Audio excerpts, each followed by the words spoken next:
Bonjour à tous et bienvenue dans votre édition du 16 septembre 2024 de Sport News, le journal du sport. Voici les principales informations qui ont marqué la journée sportive. En tête de l'actualité, un hommage a été rendu au stade toulousain pour Mehdi Nargissi, jeune joueur tragiquement disparu cet été lors d'un stage en Afrique du Sud.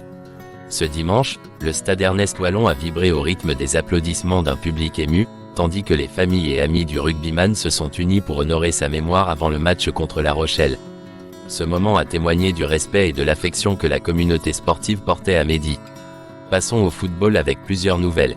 L'Olympique de Marseille a officialisé un accord avec Adrien Rabiot pour un transfert.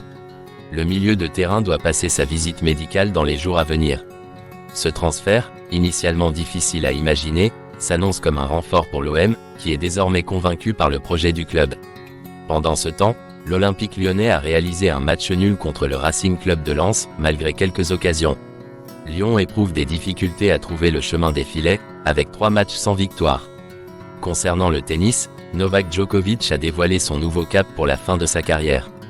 Le Serbe, vainqueur de 24 titres du Grand Chelem, a affirmé que son objectif principal résidait désormais dans les Grands Chelems et la Coupe Davis. Il a souligné l'importance de préserver sa forme pour ces échéances. En Formule 1, Oscar Piastri a triomphé au Grand Prix d'Azerbaïdjan, signant sa 2e victoire de la saison. Le pilote de McLaren a devancé Charles Leclerc et George Russell, tandis qu'un accrochage entre Carlos Sainz et Sergio Pérez a mis fin à leur chance de podium. Max Verstappen, quant à lui, a terminé à la 5e position, soulevant des questions sur les performances de sa Red Bull.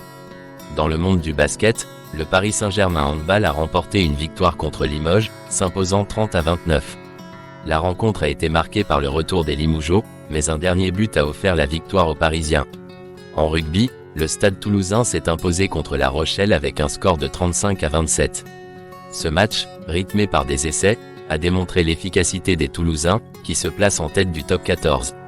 La défaite des Rochelais a mis en lumière leur indiscipline. D'autres nouvelles sportives méritent d'être mentionnées. Tadej Pogacar a remporté le Grand Prix de Montréal, consolidant ainsi sa forme cette saison.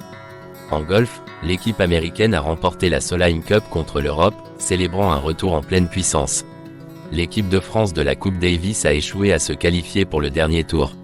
Enfin, la WNBA continue d'observer des performances exceptionnelles, notamment celle de Caitlin Clark.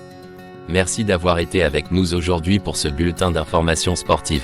Restez connectés pour d'autres nouvelles et retrouvez-nous demain pour une nouvelle édition de Sport News. À bientôt.